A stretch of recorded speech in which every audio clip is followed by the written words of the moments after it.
Pinda imumbati kupeimbura tokubigira ichichono matiri mabuno echichokuno asiri tokulongedzera imoyenda ndisu wacho kunorira pene naineni mauye neikawatawawaenda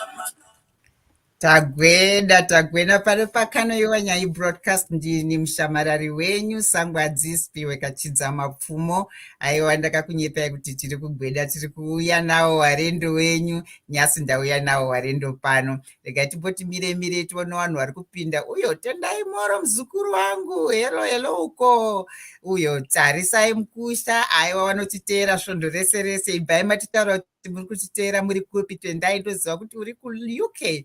Mese natarisai ibva manyora kuti tiri kuteera ti aiwa tapinda Sangwadzi moroi kuno kuUK. Tendai titaurire kuti uri kupi, wakadiwa zukuru wangu ikweyo moro. Aiwa, tikoona wangu vari kuteera, tine 6 other people vari kutiteera. Ibva maita like and share with other people. Avo vanenge wasati waita share, please do that and subscribe kuti tigooneka mutakawanda. Vanhu vokwamutoko wadaidzei wese tiri kuwadaidza vana samutoko. Nyasi ndauya nemurendo Gwenambira pano. Uyai vari kuUK, vari kuUnited States, vari kuCanada, vari kuAustralia. We have someone ototiteera vari kuNew Zealand. Teerai, pindai. Nyasi unodati mazuva ano tanga tanyanya kutaura zvimwe zvinhu tichisiyawo zvimwe zvinhu zvinosekesa. Kuno nyasi pano tauya nomurendo wedu. My guest today is, oh my God, multi-talented Francisca Mandeya-Mbira. She's a Mbira player, she's a writer, she's a coach, she does a lot of things, she juggles a lot of things in her hands there. Saka aiwa, nasi ndikuda kuti ibva wangopinda ipapa ubva watitaura kuti zita rako ndiwani. Pamutoko tinokwazisawo moroi pindai. Saka titi kuti Kanoi Wanyai kuti hello my friends. Kukwazisawo inzi wedu vari kutiteera ipapa apa.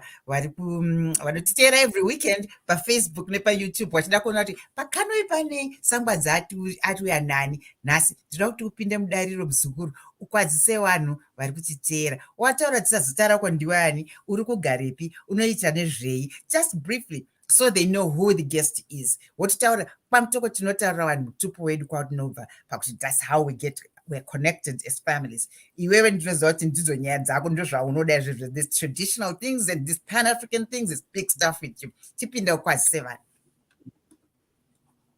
Kanoi Wanyai. Yes. Makadini ndinoitwa tinoti Mukunda Mandeya. Francisca vakunditi Francesca mazuva ano. Mai wangu wakandidaidza kuti ndaiziwei. Ndaiziwei rakatakura zvarakatakura tichataura. Ndakazvarirwa kuwedza. Ndine makore 52. Ndine vana vatatu vakura. Mukwasha mumwe chete ari kuteera muna August. Ndine muzukuru mumwe chete wekubarwa nemumwe bonus muzukuru iwe mume wangu. Ndinogara kuArctic Canada, kuterritory inonzi Nunavut, kuma indigenous people vanonzi maInuit. Saka ndinoda kuremekedza ivhu ravo rakandipa musha, ndozvavanoita kuno. Ndokwandagara makore 8. Mutupo chizviya? Mutupo ndinomera mbizi. Watiti wana madhuwe wana manjenjenje ganda rewasikana tisanacho. Aiwa, tazvibvatadzwa wana manjenjenje tazvinzwa. Aiwa, tinokutambira pano paKanoi Wanyai. Iwe ndaiziwei ndai. That's a beautiful name. That is a lovely name. Aiwa, tinozvitenda. Mazvinzwa kuti murendo wedu ndiani. Uye Shila apinda, tapinda. Tinyepe kuti uripiko iwe Tishila, tichiona kuti ndiwani. Wapinda imomo ibva wamatitaura kuti uri kupi. Aiwa, tombotanga nekuita news. I hope this time inoshanda. Last time takamboda kuita news dzekwamutoko kuti vanhu vanzwa kuti chii chiri kuitika kumusha kwedu. Regai tione kuti nhasi tinozvikwanisa here.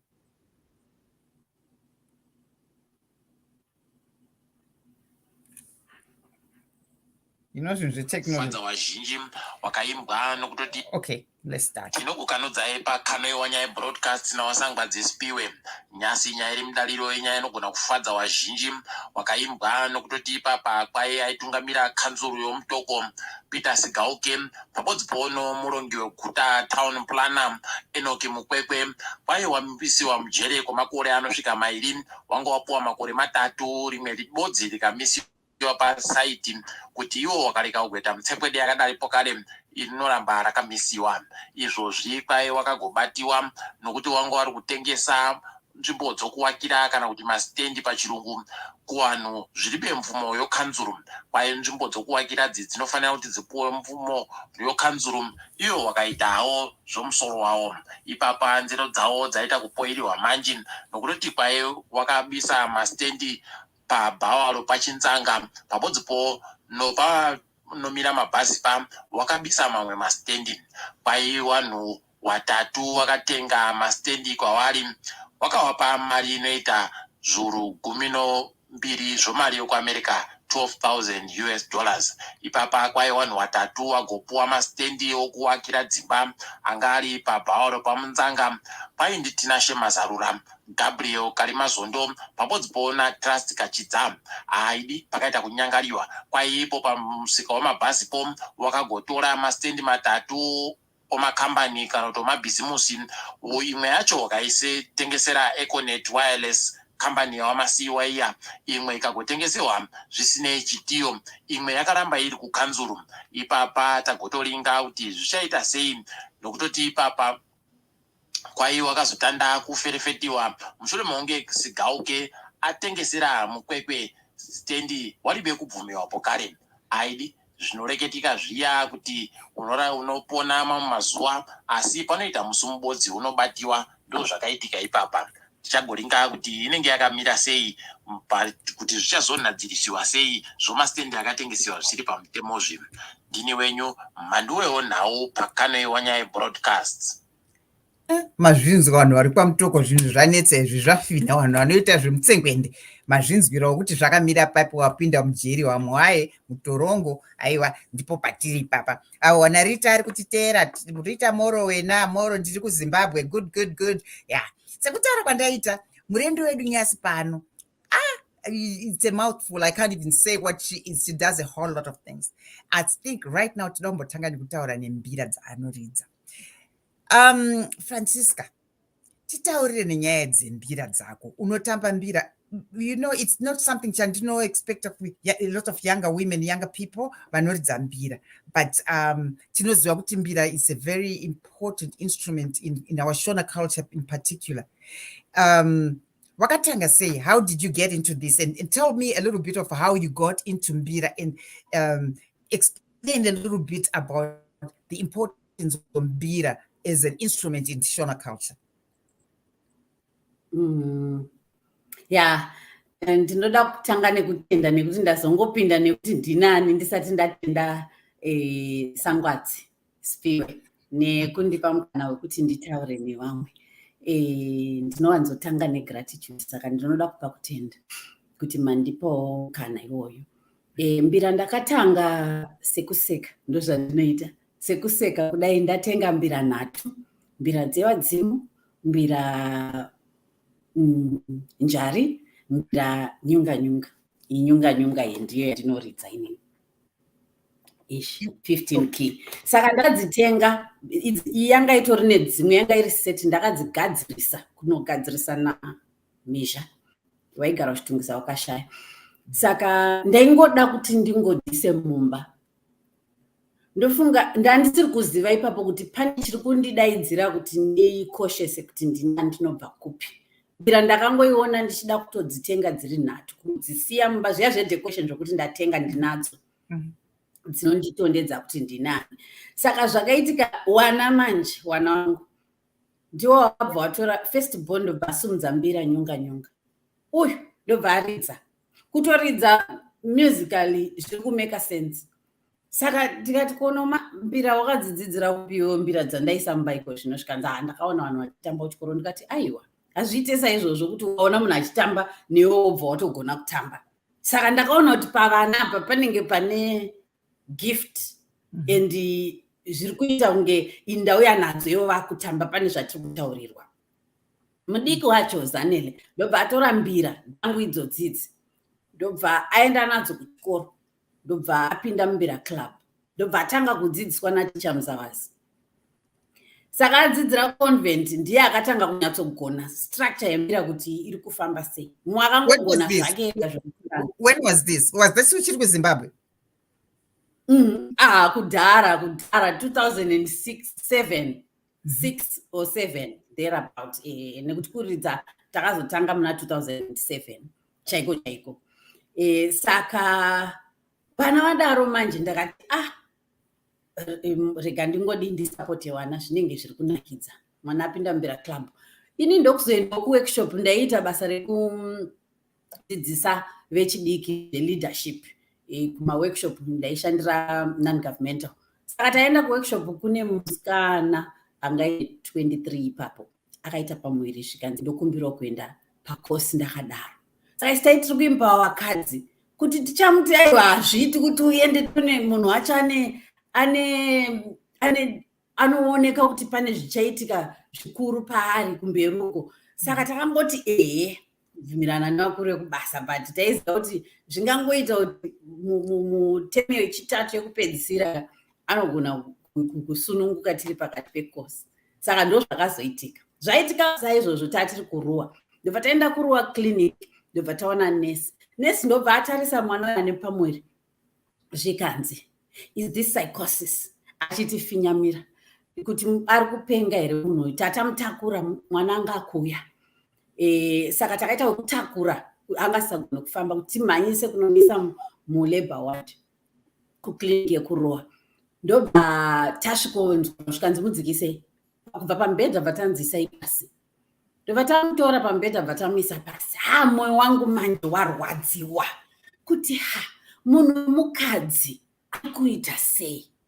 Ari kutaura nesu achidi ndikati uri mukadzi unozviziva iwewe haungatibvunze kuti chii. Abva anditarisa neziso riya rekuti chitonyarara. Kubva ndatonyarara kutotyora chaiko. Ndokutanga manje kuchimukumbira kuti ndokumbira undibatsire mwana uyu ndakati auye kunoko mwana anofa. Takatarisa zvikanzi futi handina magloves futi handina chakati ndipe $5 yacho ndotenda Mwari ndandinayo ndobva ndamupa. Handina magloves futi hapana mvura panapa pahospital panapa. Endai kuparire nyatwa. Uri kunzi endai kuparire nyatwa mwana musoro watobuda. Saka inini ndakuchinetseka manje. Munhu anga floor vandabvisa jacket ranga ndakapfeka refleece. Ndobva ndamukavha kumashure kuno kumusana uku ndikati zvinonzi chibereko chikapindwa nechando kubva kumusana zvinotaurwa navanhu vakuru zviya munhu hazvizoiti mushe. Ndobva ndangoisawo jacket pandaifunga kuti ndipo pachauya mwana akakavha kumashure kwake musoro wabuda. Ndikati chindidzidzisai kana musiri kuda kundibatsira ndidzidzisei kuti ndomuzvarisa sei. Ndobva andidai negokora ndobva ndabuda andiburitsa vasara nemwana wayo. Kuti nditi mukadzi uyu nemwoyo wake anozvarisa mwana anobuda ari mupenyu here munhu. Ndakachema ndipanze ndatondera inini mazvariro andakaita mwana wangu Zanele ndakanzwarwa nemanesi. Ndakachema ndibva ndadzoka zvenharo. Ndadzoka ndichisvika mwana achizvarwa. Angatozvarwa anga aiswa paskero. Akatomubata kudai. Ndibva ndati Mwari maita ini kwakumhanya kuna iwaya urunzwa sei? Ndikunzwa zvakanaka. Ndadzokera kumba. Zanele dzadziri 11 p.m. muna November. I think it was 11 November. Zanele vati mama kokubasa kwangu risei kwamamuri. Ndikati mwana wangu kwangu kwakaoma because nyaya yakandibata pamwoyo pangu. Handina kumbobhiliva kuti kune munhu angaita zvinhu zvakadaro. Saka mwana bva atanga kuti mama story yamukutaura inoda kambira kanosiririsa kana inoda ndobva atanga kuridza. Ndiri kuti Zanele akuridza. Saka ndipo pandakazoti pane kuti titaure nyaya yekuti takarafurwa nanesi vaya ndakavasununga nekuti manesi ipapo vanga vaine mutoro wakawanda wekuti vaiwandirwa nevanhu. Asi handina hangu vasunungura kuti zvavakaita zvanga zvakanaka. Ndakazosadza kuti rega ndiimbe ndiburitse zviri muchest mangu. Ipapo zvangoitika zvega. ndataura ndashupika ndayaura hamuna mvura muchipatara nekuti zvanga akuda kutozonyatsochidzingira kuti ibva pano kuti hapana mvura. Saka hatigoni kubatsira. Saka ndo matangira andakatozoita kuimba. Handina kutombozvifunga kuti ndinopinda mukuimba, ndaisiri munhu anoenda pamberi pevanhu achinotaura kana kunoita zvepastage. But mwana akati ndichitaura achiridza, ndobva song yedu yekutanga mvura muchipatara yatogadzirwa. Achinda kubook cafe mama, ndibatsirei, ina ndigoni kuimba nekuridza. Imonoimba, indichiridza. Saka ndo matangira atakaita. Indisati ndatombogona kuridza mbira. Asi dzairira manje mumusoro. Kuti dziri kubva kupi dzisati dzakamboridzwa nemumwe munhu. Izvozvo ndo zvaindishamisa. How old was Zanele? How old was Zanele? Za was 2007. Za ndo 93. She was 14. Angari muteenager. 14. Saka haigona aikwenya zvokuti vana chioniso vese aida kutoti chioniso Adam Tishonani zvikanzi akakwana pa7 vanhu vanoridza mbira magwenya mbira chaiwo muZimbabwe. But pane zvakazongoitiko zvekuti zvavaironga zvacho hazvina kuzobuda saizvozvo, asi aigona nechipo mwana. Saka takamusapota tichienda kubook cafe. Saka inonzani song yamakaimba ndiyo yeronde mvura muchipatara. Unoiridza here iye zvino izvi? Ndinoziva kuti waunza mbira yako. Unogona kutiridzira here mvura muchipatara? Tiridzire mvura muchipatara. Ndagara handisati ndaimba blazineka chikosoro but ndoridza. Okay. Ndoridza. Ndoda kuedza kuti ndiridze ndakatarisa ikoko ndichiridza.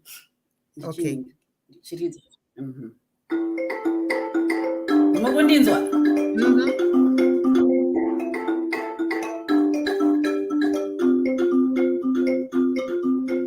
Ndatambura, ndashupika, ndayaura, ndayuwira, ndanetseka, ndapotseka, hamuna mvura muchipatara, paro paoma, hamuna mvura muchipatara, mai vozvara, hamuna mvura muchipatara, mwana orwara.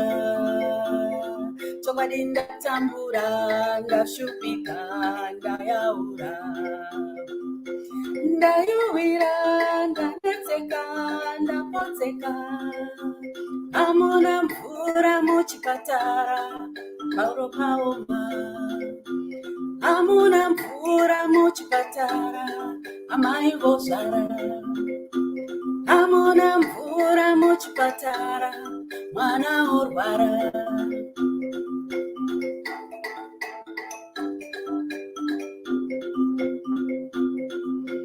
Tiritsi dorinadza sei paro paoma, ko mwana uyu ndomugeza sei pasina mvura. Ndipeiwo donodzo hama dzangu paro paoma, ndati ndipeiwo donodzo hama dzangu. Hamuna mvura muchipatara, paro paoma, hamuna mvura muchipatara, amai vozvara, hamuna mvura muchipatara. Okay. Ndapinda mazviri baba. Fabulous. I'm glad you pananga chitanzisa and put them on YouTube. They are on YouTube, aren't they? Yeah, they are on Spotify, they are on TikTok, kana muchita tuma video tuya anogona kubuda pa Amazon aripo album inonzi Kwasunama. Ina mvura muchipatara inumber 7 ipapo, song number 7. Fabulous. I mean, she's multi-talented. When I look at Francisca, it's just fun, right? Until she gets to her thing, and she's just like amazing, totally amazing. I mean, you know, and I know while we are 82, Satwa Isambira Yako Kure, 1 July was Canada Day. And I saw a picture wakaita pa CBC, and I was like, she's mine. She is my Francisca. Totally beautiful. And this wakaimba, it's Tell us a little bit about what that piece, because I know it's big acknowledgement of the land and the people, the land that we are on. You're going to acknowledge the Aboriginal. But the way you did it when you were invited to play, you have to play it. Everybody has to listen. Canada is bilingual, right? We speak English, we speak French, and my languages, my Aboriginal languages, which you threw in there. I loved it. Go ahead and play it. Tinotaura inuktitut, it's actually also mandatory nekuti ma-indigenous people vari kufighta for marights avo elanguage. Saka tinotaura English, French neinuktitut neinuinnaqtun. Whatever zvatinoita kana titori kubasa kuhurumende tinototaura 4 languages. Tinofanira kushandisa 4 languages. Saka tinotryawo kuti kana tiri kuno kutwitawo zvekuno tovarespectawo. Go ahead. Moroi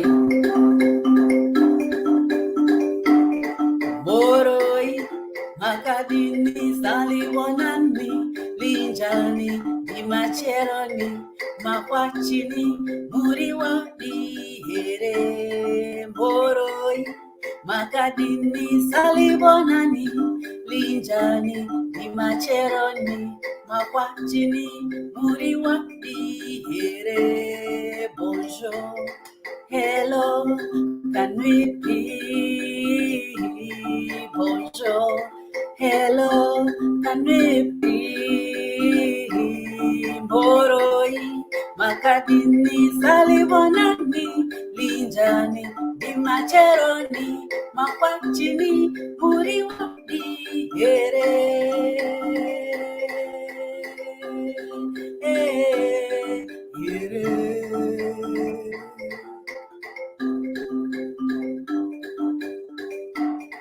¿Cómo estás?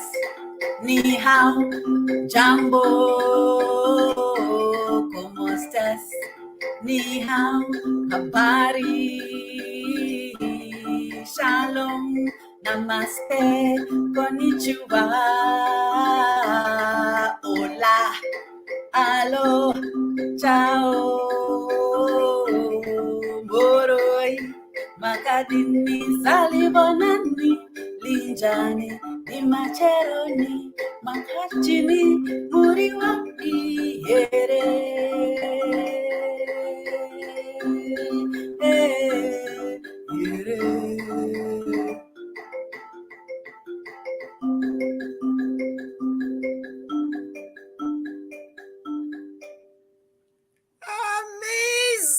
Amazing, Francisca. You are gifted. You really are. And when I saw that on CBC, and I was like, I can't believe it. I really can't believe this girl is gifted. This woman is talented. That is fantastic. And I'm just impressed that vana vako vanoridza as well. Vanoridza. But asara akatomira mubhendi iroro ndini. Vana vanoridza zvokuti mbira dzavo vanodziziva kana vachidzida vanonodzitsvaga vodziridza, but havachada zvemupublic izvi. One ato clinical psychologist, one engineer, one pilot. Saka mabasa avo kuti vachaita zvandoita izvi ndine freedom yokuita zvandinoda.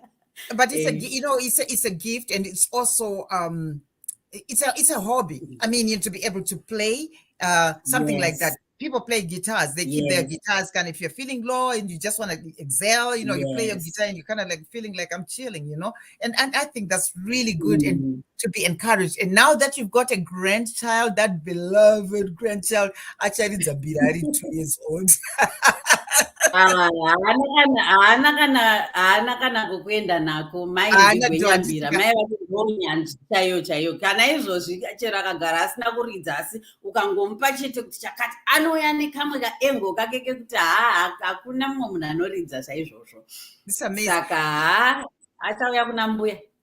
Tell me, what are people's views or attitudes towards Mbira? Because I know I've spoken to people who have a rather strange outlook towards playing Mbira. Vanofunga kuti vanhu vanoridza Mbira vanosvikirwa, as if there's anything wrong with that. Vanofunga kuti and there not needs to be done. I suppose because of Christianity, they don't do things like that. They are not into it. Tell me your views on Mbira and where we're going. Mbira handimukuona view yangu kuti ndakanodzitenga. Saka view yangu inotokuudzai kudhara kuti inini pane chaindidaidza, chaida kuziva kuti ndinani, chakanonditengesa Mbira.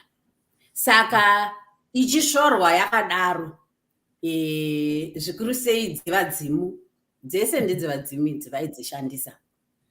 Inini my view ndeyekuti ndo unhu hwedu, ndo kuti Francisca kwacho, ndokuti Mandeya kwacho, ndokwatakabva. Saka kwandiri zvakandita Mbira yakandipa mukana wekuti zvakasunga mumwoyo ndinokwanisa kuzviburitsa, ndoshandisa Mbira kuti ndizvitaurirewo vamwe, tione kuti tingaite sei nematambudziko ari kuitika munyika, tingazvisunungure sei sevanhu vechikadzi kana tichirwadziwa mukati memwoyo. Ndekupi kwaunoenda kunozvisunungura kana uchirwadziwa? Ndakaona kwandinoenda kuri kuMbira ini, Mbira dzinondirapa, kundirapa chaiko zvekuti hapana munhu anogona kundipa kana panado. Ukandipa panado apa nekuti kana munhu akandishatirisa ndonwa panado here musoro wakutema kana ndoridza Mbira, ndinotanga kunoridza Mbira ndisati ndanwa panado. Big therapy.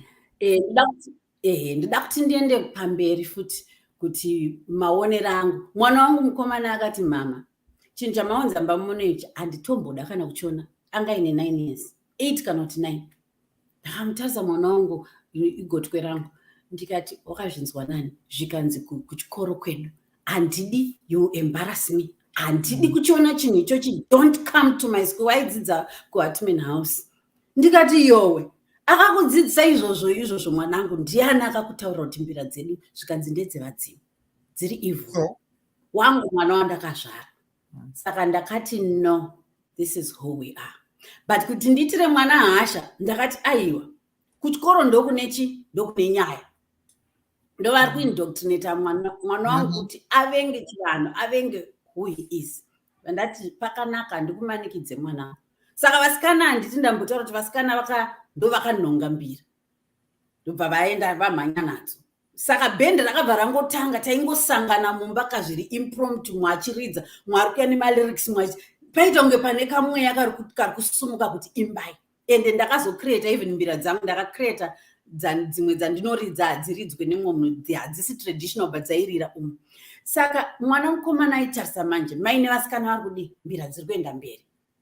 Ndakazoona one day hanzvadzi yake iri kuridza yayo, iye anga akazvivharira mheno kwanga akazvivharira bva akombozawo kaMbira kake. One day bva tasangana, taingosangana so zvisina kuti ningi uya uzoimba kana kuti wagara pasi. Iye ari kuridza yake, hanzvadzi yake iri kuridza yake, ndobva zvawirirana kudai. Saka takangotarisana tikati, chii chiri kuitika mumba munomu? Munhu uyoyo apingudzika ega, hapana munyengerera taita, tikati da unopefoma kwakati takatembeta kunzi uyai mitema ine vana. Mukomana aitaura kuti haina, handisi kuda. Ndizoona uyu agadzira kake, zvawirira nesister yacho, ndiye akatoimba pane paakaimba patatu mualbum iyo nekutoridzawo. Saka ndofunga kuti yakamukwezvera nekuti ine kakurapa, ine kakudaidzira kainoita kana ukanyatsoiteerera. Saka inini Mbira ndakarwa nevanhu vakawanda vehukama chaivo, bhozi ndaiva ndati Mbira nemachira acho maretso ukuti hazvadzimu katamanaka, hatiregerei kunyeberana kunge zvinhu izvi tisingazvizivi. Zvinhu izvi tinozviziva, takambozviona zvichiitwa samwe zvechivanhu. Chakaipei nhayo? Imimi munonzwa here mumwe wenyu uchikuudzai kuti zvakaipa? That is where the problem is, because vanhu vanotaura about it kuti zvikangonzi ndezvevadzimu zvinobva zvasangana nekuti zvaipa, because vanozviti kana waita zvevadzimuka hauchaita zvezvechechi.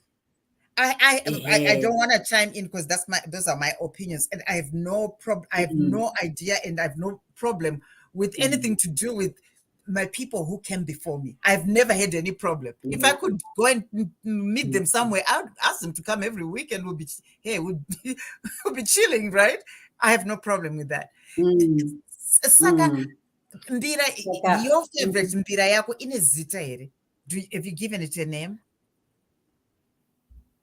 mbira dzine mazita adzo kudhara zvandatotaura kuti mbira dzevadzimu vamwe vanodziti chiko ndichakutaurirai.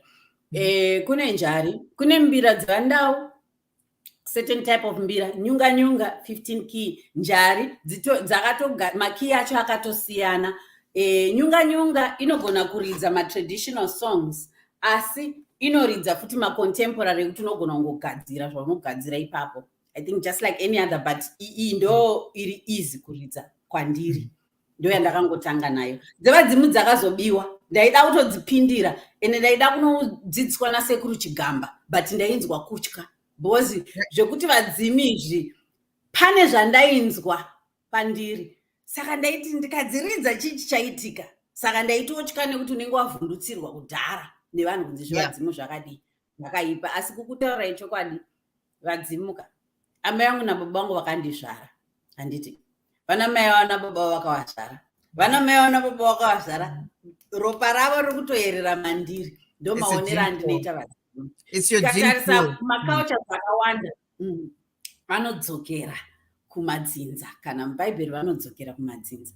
Saka ina handinambo, nekuti ndaibvunza stereki, handina kuona chakaipa nevadzimu vedu, handina kuona chakaipa nasekuru vangu vaiwhisper, kunonzi kuzevesera munzeve yangu vachinditaura kuti ridzakasonga kati. Saka asi unenge uchirwa ne-a whole battalion of people. Ndakaita shamwari yangu iri kuUnited States anozviti munamati. Indakakurawo ndichinamata, ndiri mukatoliki, ndinotonamata, ndinotendera muna Mwari, ende hakuna anogona kundirambidza kuti ndinotendera muna Mwari nenzira yangu nekuti ndinomuziva kuti Mwari ariko. Asi ndinotendera kuti vadzimu vangu vanondichengeta, vanonditarisa, nekuti vangu baba vanouya, vakandizvara vanouya, kana paine chaipa chaicho vanouya. Saka you know what I think could be the problem. Sorry to stop, to kind of interrupt you.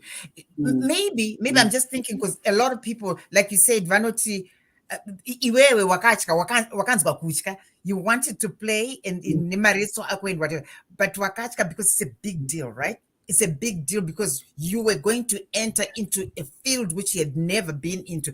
I can understand the fear because you had no idea what was going to happen, because and stigma vanhu zvavanotaura kuti zvakaipa, iwewo uri kuzviona zvakanaka, asi munhu wese akakutenderedza kutaura kuti zvakaipa. Ndachida kutaura shamwari yangu iri kuAmerica, handitaure zita rake, akati iwewe ndinofarira zvaunoita maworkshop ako zvaunodzidzisa vanhu, zvinobatsira zveshuwa, zvauri kundudza methodology dzako ndo chaizvo zvatinoda.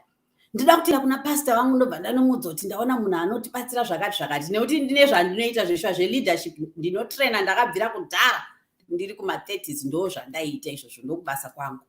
Saka ndobva ati tiri kudoka kuti izvoni utibatsire nemethod dzako idzodzo. Ndobva aenda kuna pastor, ndobva adzoka zvikanzi apastor vati sorry, zvaunoridza mbira so uchiita zvevadzimu hatingashande newe. Imagine. Yeah, I can imagine. I can just imagine. I can, but really, like on their side, really, it's fear of fear of where they have never been to.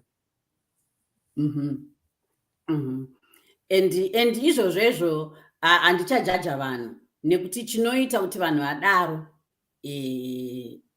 kudzidziswa kwatakaitwa.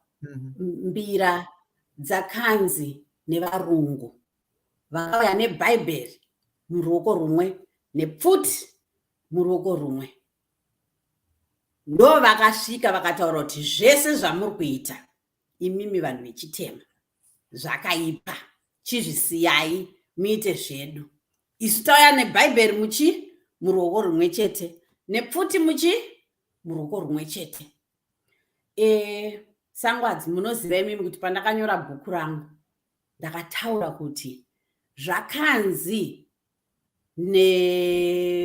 naKing Leopold II vachituma mamissionary, vana baba vezvomweya kuCongo, kuAfrica. Ndinoziva kuti ndozvo vakaita kuma-African countries ese. Vakati endai kuAfrica hakuna chinyowani chamuchavadzidzisa makabata bhaibheri, nekuti Mwari vanomuziva kudhara. Vanomudaidza vachiti Mungu, vanomudaidza vachiti Nzakomba, vanomudaidza hameno zvavanomudaidza izvozvo. Saka chinyowani chamuchavadzidzisa hapana. Vanoziva kuti ukarara nemukadzi wemunhu chitema, ukataura manyepo chitema. Saka imimi toda kuti mutsvage zviri mubhaibheri zvinoita kuti ivo vapuse vasazive zviri pasi pevhu ravo. Movatora zviri magwaro ari mubhaibheri, movataura kuti vakakomborerwa avo varombo nekuti umambo hwekudenga ndehwavo, uye zvakaoma kuti munhu mupfumi apinde kudenga, asi ivo vakanga vauya kuzotsvage upfumi. Zvikanzi vaitei kuti vapesane nevabereki vavo, vateerere chete mupristi. Itai kuti mugadzirika confessional box kekuti pavanonoreurura zviri kuvanetsa imune muchizvinzwa kuti zvii. Musambovaite kuti vazive chiri pasi pevhu pavo. Vasambode kuti akamwe yakaokake hondo nekahameno zviri spiritual zvavanonyebera kunge vasingade kuzvisiya. Mukunzwa? You know, while you're there, I think it's a good a segue into your book. Yes. Okay. She's multi-talented. We talked about Mbira to start with, and she was explaining why Isusu were told to give up our knowledge base yakatipa destroy because of Bakawuye. And you wakazvinyora mumabook, right? King Leopold, they are the ones who wrote the history. But kana usingawerenge history, you don't understand. You don't understand what's done unto you. So really, tiripa time yekuita unlearn what we have learned before, so that we can relearn some things that we know about ourselves and move forward. But each to his own. We were very into the Christianity. Is it and even zvakataurwa nevarungu vacho vafundisi vakauye vachiti vasiyei vaite kuti vauye vaita confession, work on their knowledge base and destroy it. That is exactly what happened. But each to his own. But moving forward, segue into this book. Francisca akanyora several books. Mother, Behold Thy Son. Iyo poster kumashure kwake is one of the books zakanyora. But most recent, maybe about 4 or 5 months ago, you published about the same time as I did in March, I think. This book, Racial Equality, Searching for Racial Equality. It comes from there. Why I'm saying it's a segue from what you were explaining and describing into racial equality. Go into that. Lead us from the conversation to what led you to write this book now. Kutsvaga kuziva kuti ndinani, kutsvaga runyara rumukati memwoyo wangu nezvinhu zvandaiziva kare kuti pane chokwadi chandisina kunyatsoudzwa pachitendero changu, ende ndakabvira kuZimbabwe. Ndichinzi naFather Oscar Vemta, nyora kani zvejenda, nekuti ndakagara ndichibvunza kuKatorike ndikati, saka inini kana ndine chipo chekuparidza ndiri mukadzi, muri kutondiudza kuti zveshuwa handikwanise kumira pamberi semuparidzi, asi semubatsiri chete. Ndibatsire kuzvinzwisisa kuti ipapo Mwari akapafambisa sei, nekuti inini Mwari anoti akandisika nemufananidzo wangu. Asi kana tasvika kuchechi kwedu kunokuka, imimi ndimunozviti ndimuri pamberi. Asi ukatarisa muchechi unoona kuti vanhu vakamisa chechi vanhu vechikadzi.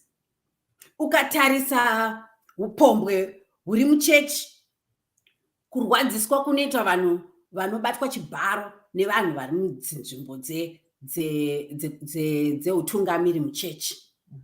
Varume vari kuita zvinorova, asi vanomira vakatitarisa kumeso isusu vanhu vevakadzi, votitaurira kuti kwanzi ivava ndo vari kurepresenta Mwari. Ini ndakaramba, ndakabvira ndichiona kudhara ndiri mutineja, pandaibatwa nevakomana kuSt Ignatius, abata garo, abata zamu, aita kuita zvavanoda nesu kunge tiri zvidhori zvavo, nekuti vakagara vakaudzwa vanakomana kunzi imimi munongotora zvamunoda. Vakadzi nevasikana havazi vanhu chaivo vari pasi pedu. vanofanira kuve submissive. Ina handina kubvira ndiri submissive, ndairwa nevakomana. Vakomana vaitonditi ndiri John, ndiri mumwe wavo. Ndaibhesera kavhoisi rangu harisi vhoisi tusikana tunotaura nesoprano. Ina handitauri nesoprano, vaiti nehosi voisi rangu iro, uyu ndiJohn mumwe wedu. Nekuti ndaivachallenja kuti izvi handisi kubvuma kuti undibate zvakadai. Saka idzo nharo idzodzo, ikakakuziva kuti ndiri chisikwa chakasikwa naMwari. Taibvunzwa isusu kunzi munhu chisikwa chakakosha chakasikwa naMwari. Ndakapabatisisa ipapo. Saka ndaigara ndichingobvunza, pane injustice ndobvunza kuti saka pari kufamba sei. Ndiri curious. Saka imimi mukuti mimi ndimi maleaders, but ingoni kunoitika zvakati ari kukuholdai to account ndiani. Ko vakadzi zvanoita basa rakawanda muchechi, sei vasingakwanisi kuzoenda munzvimbo dzetungamira. Father vaindi encourage zvavo kuti nyora. Ndakanyora, ndinotori nezvandakanyora, ndakatanga kunyora mabhuku aya, ndakatanga kunyora majournals ekuvhukani kuCatholic Church. Ndakanyora 2 articles I think. Saka ndikati munondidzinga muchechi ndikakudzai zvandinofunga. Vakati aiwa hatikudzingi. Pope vada kushinzwa. Ndikati zvakanaka, ndichataura asi ndichatona down language yangu nekuti ndine hasha dzakawanda. Saka zvakabvira ikoko. Saka zverace ndaiziva kuti pane chokwadi chisina kutaura, asi chokwadi chachanga chakawandika. Saka pandakazoya kuno kuCanada, makore ese aya ndine mibvunzo izvo zvokuti vakomana sei vachidai, and vanhu havakauya vachinyengera. Saka pane mamwe matexts aunonzwa muchechi, inini anondibhamba kuspirit pangu nemwoyo wangu, anoramba kubvumika. Saka ndaida kungoti Mwari nditiye kuti ndizive kuti mbira dzandiri kuridza idzi dziri evil zvishuwa here. Kana dziri evil zvinoreva kuti vadzimu vedu vese vari kumashure panga kusati kwaya varungu, vese vanga vari varoyi, vese vanga vari vanhu vakaipa. Saka hazvisi kumeka sense kwandiri. Ndibatsirewo Mwari kuti ndinyatsoona kuti zvandiri kuita izvi kana zvisiri izvo zveshuwa mondipa saini nekundiratidza kuti hazvisiri izvo, ndinosiya bhozi ndiri kutsvaga kunaka mukati memwoyo wangu, ndiri kutsvaga runyararo, asi pane something chinoramba chingokudaro. Saka that something ndo chakazondiita kuti ndinofunga kuti ndiMwari vakandiratidza tsamba yaKing Leopold, iyo yekuzotaura kuti vanhu vatema endai muno, zvese zvetsika dzavo endai munovaudza kuti zvakaipa. Vana vavo vaitei kuti vapandukire vabereki, vangoteerere mupriest chete, muvateerere zvese. But this was happening, Francisca. I hear a lot of people vanokutaura kuti handina mutupo. Because anything mutupo, anything zechiwanhu zvese, it's not okay. Atiende kunorowa makuva, isusu kana munhu afanira mumaoko aMwari. Saka I don't understand it myself, but that's for another. It's not about me and how I feel, but I hear where you're coming from with that, and the colonization and undoing the thinking, because zvakabvira kudhara stage zvekuti the newer generation, younger generation right now, they're taking it to a certain level, and kwavarika. It's very difficult to start a conversation yatiri kuita iyo kuti flip it and learn what you have been told all this time. Think it's possible that something wasn't said to your advantage. It's very difficult to a lot of people but Christians, and ukangotanga kutaura papa wakuda kuvakanganisa kubva pana Jesu. That's how ichokwadi nekuti unenge uchiziva zvawakaudzwa, and kwauri kana usina pfungwa dzakafanana nedzangu dzinoda kubvunza, dzinoda kusvika kumwongo wezvinhu, unogona kungotambira zvawapiwa as gospel truth. Inini magadzirwo andakaita handitambire even gospel racho as gospel truth. Handidi kunyangadza vanhu, ndoda kuvarespecta nezvavanoziva.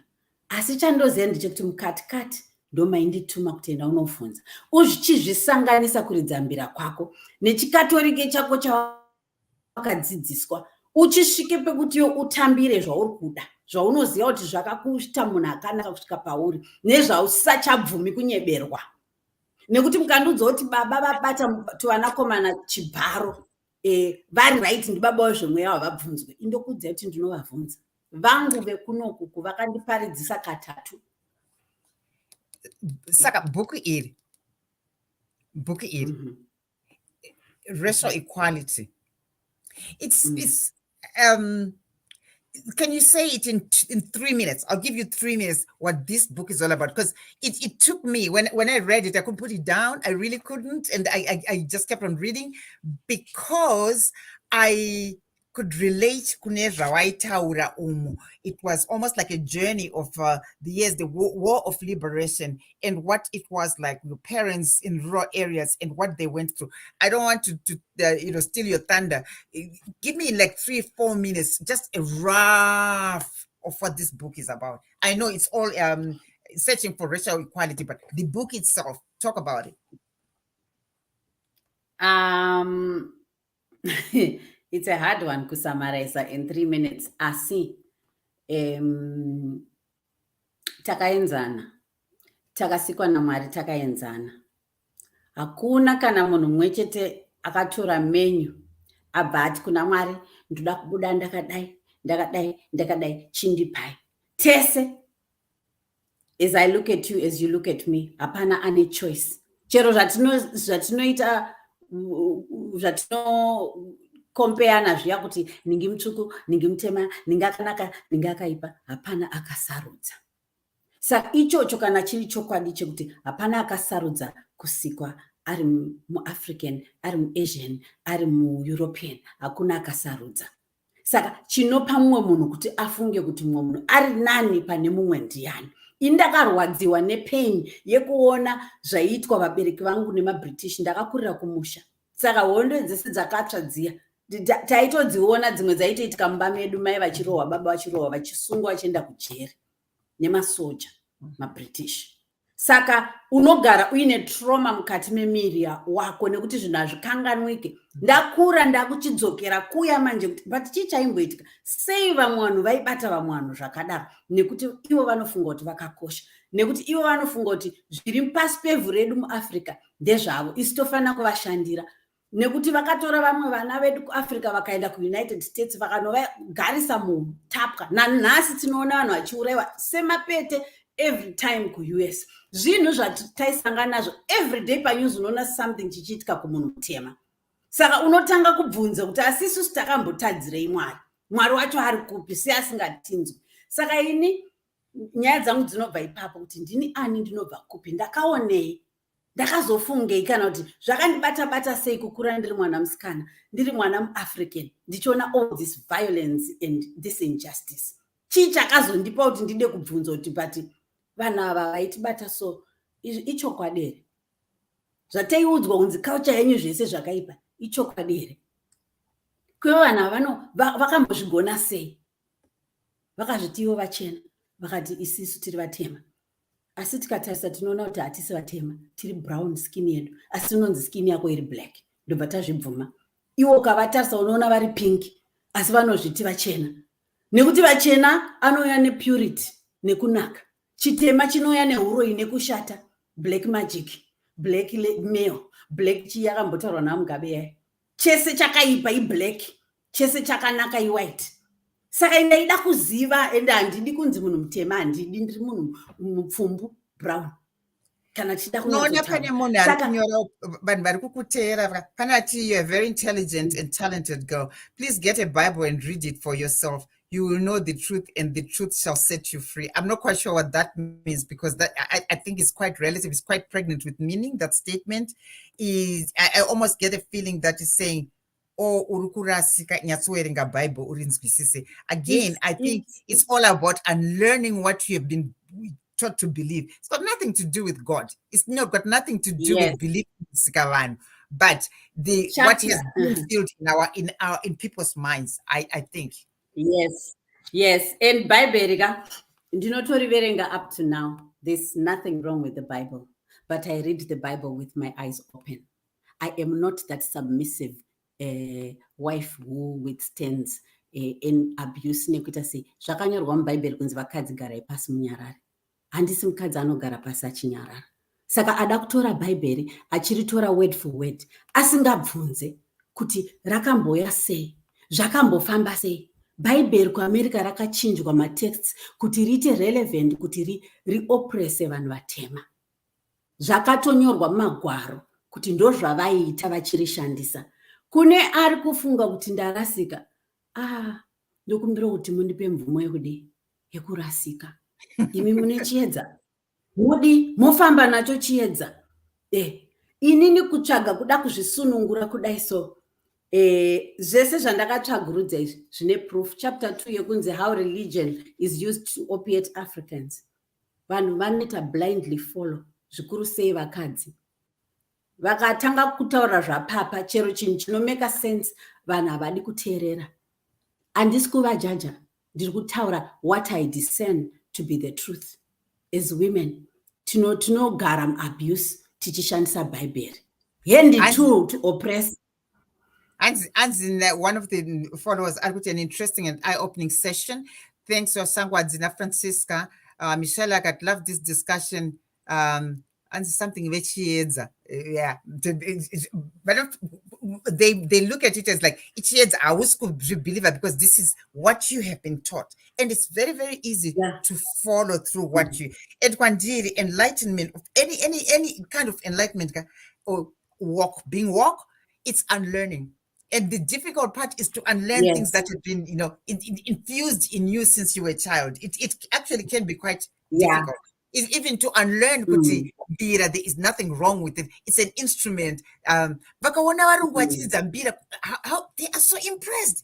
Vakaona munhu mukadzi achidza mbira akapfeka retso rake hanzi musatambe nazvo because zvinotyisa vanoita zvemudzimu. Yes, I don't. Mashavi anondirarisa ndiri in peace. Mashavi anondipa kuda kubatsira vanhu. Mashavi anondipa kuti nditi ndikaona mumwe munhu ndorwadzirwa pain yake ndotogadzira song.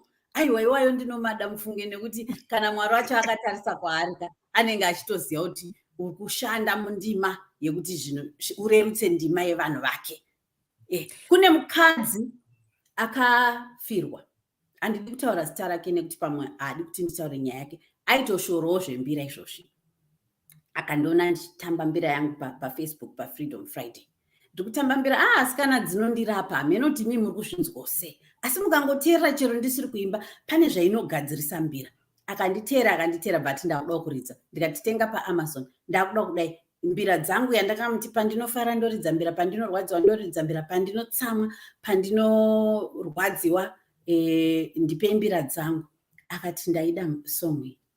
Akanga asingatenderi kuti mbira chinhu chinogona kumubatsira. Zvese akaedza zvese chinomurarisa iko zvino akaridza mbira dzake obva aenda kunorara.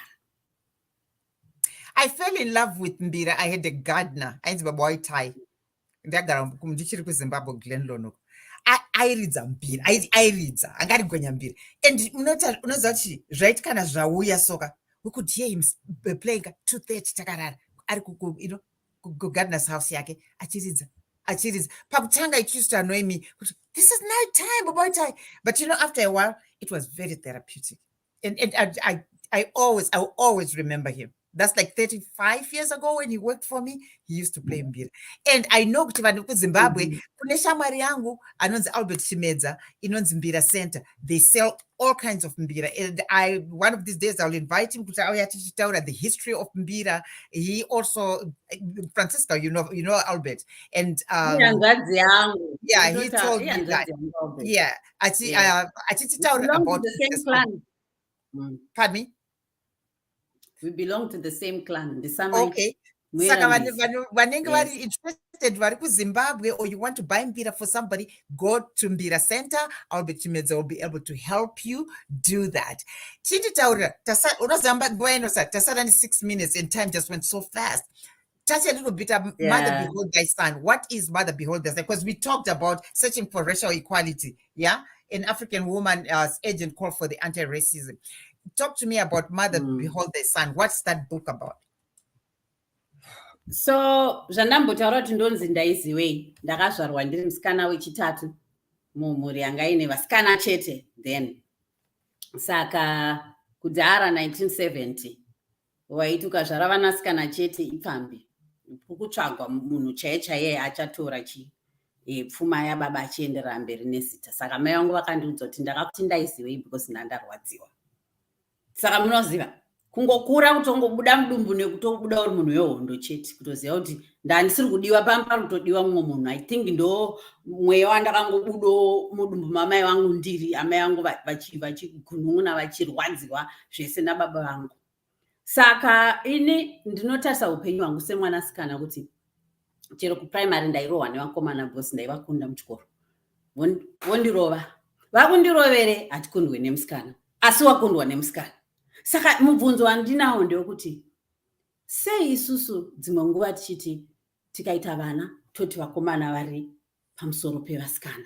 Sei mwanakomana ane 9 years achienda kunorova musikana kuti amudzikisire, anenge audzwa nani kunzi ndo zvinobatwa zvichiitwa vasikana. Saka samai vanga vaine vana vasikana 2 vakuru ndovandazoita mukomana pekupedzisira ndakatanga kutya kuti saka wangu inini wandabarawo ndo zvandabara kaizvi vaipota vachindirova vaya. Nekusekondari kwandataura kuti vaibata akafunga kuti arikuda kubata kumashure zvese vaiita zvavaiita. Monzi boys will be boys ndo zvinoita vakomana. Saka zvakakura zvichindirwadza. Ndaenda kubasa manager vabata chidya changu. Boys will be boys. Ndaenda kunoroorwa 12 years ndiri marriage shingirira. Ndo zvinoita vasikana. Vasikana vakanaka vadzoke kumba. Gara mumba yako ndo zvinoita imba. Yakandirwadza kusvikira ndataura kuti aiwa ini ndakuda kuenda. Ndakwana. Yakandirwadza ichocho nekuti munhu akasikwa naMwari anotouya achikudza kuti iwewe unoziva kuti wakashata, haugoni kuchengeta murume, upenyu hwako ndokungoita basa rekunditeera, hapana kana chaunogona. Apa uchiziva ndaimbogona muchikoro ndaitochikwatura kusiyiwa wamukadzi wepamba asina kana pfungwa pfuza. Saka ndakadzidza. Unlearning yatambotaura iye yandambotaura kuti nekuti kudhara vemabhilifu aya variwo kuva vechiedza vaya uchiedza zvaitonzi mukadzi akanaka asunge kamba hapindure murume aite sei. Ndakanyarara zvishwa ndakambe ndiri mukadzi akanaka. Kasi musi wandakavhura muromo wangu kuti ndakutaura ndasingatuke vanhu ndakarayirwa namai vangu ndangosumuka ndikati ndaenda. I don't deserve this. I'm an equal human being with equal human rights, deserving equal treatment. And my children, kwangu kumba, izvatopera, history yapera neni. I am the curse breaker. I am the generational cycle breaker. Vangu vana, vachakura vachiziva kuti vakaenzana, vasikana nevakomana. Firstborn clinical psychologist. I'm proud of this. Ndakavareza ndega nemari yangu ndega. And I will declare this on air. Sacrifice everything. Second born engineer, third born pilot. And nakana chandinacho. But katasavana vangu, they will tell you a story of a mother. Saka ndanganda kuda kuchidzidzisa mwana wangu kuti mwana wangu ntando usazodaro kuvasikana. Nekuti pamberapo wakuma 40 uchaita murume ari miserable. Mukadzi anenge asakude. Vana vanenge varwadziwa nevakwana. Upenyu hwako haufari. Saka ndoda kukureza kuti urespecte vasikana. Uzvirespecte iwewe. Urespecte mukadzi kana ucharoora mukadzi. Kubasa unobate vanhu zvakanaka. Uvape mari yakaenzana mwanangu. Nekuti kana uchida kuziva rufaro semwanakomana. Madhaipa. Kuna Domi Junior mwana wanzvadzi yangu Domi Mandeya. Kuna Fifi Tando mwana wangu inini akachinja madhaipa.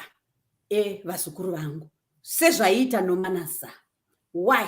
Ndaida kuti mwana wangu aite mwana ane moyo, murume anonzwira vanhu, murume anobvumidzwa kuchema, murume anobvumidzwa kuita care and love other human beings. Because zvandakaona mashura ndakaona nevarume vandakakura ndichifambidzana navo, ndakaona varume vane entitlement.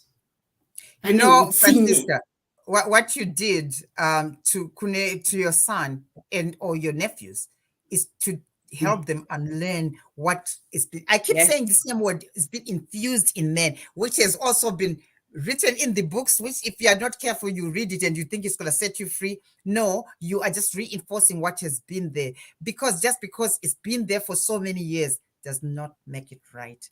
And you know what? It doesn't. Just suddenly 1 minute for us to wind up this thing. When we are going to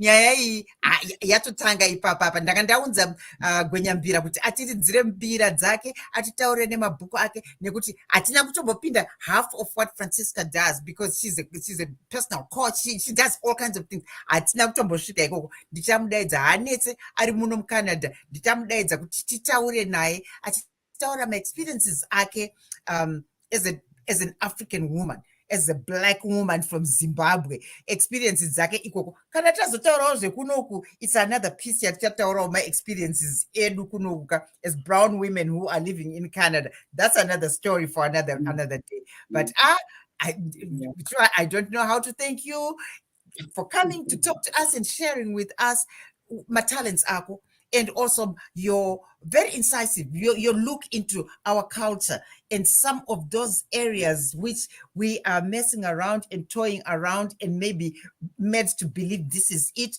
without questioning anything. This is just brilliant. And like, please bring her back, bring her back, bring her back. I would like to thank you so much, kutenda iwewe manjenjenje, right?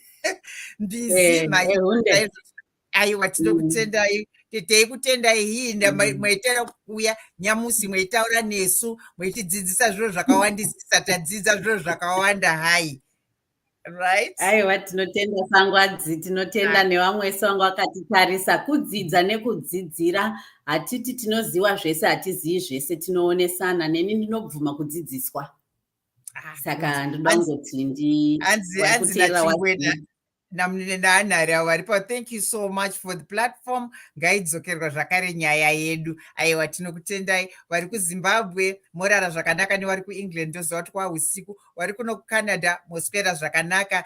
Svondo rinouya musi weSondo muri kunzwawo nyaya yanga ichitenderera pamaplatform yemwana akaabuswa 2-year-old kuZimbabwe, and really was achiprotectwa namai vake vachiti mwana anobata chinhu chababa, boyfriend kana ari kana pane vanga vachiteera yakazopinzwa namai titi, my friend my titi, and she was like haizi kupera nyaya iyoyi, munhu ngaaende kuhondo, tinoda kumuendesa kumapurisa. Saka tinoda kuuya nevanhu vanoti vanosapotwa the girl child kuti titaure nenyaya iyi kuti vari kuionawo sei inyaya inotyisa.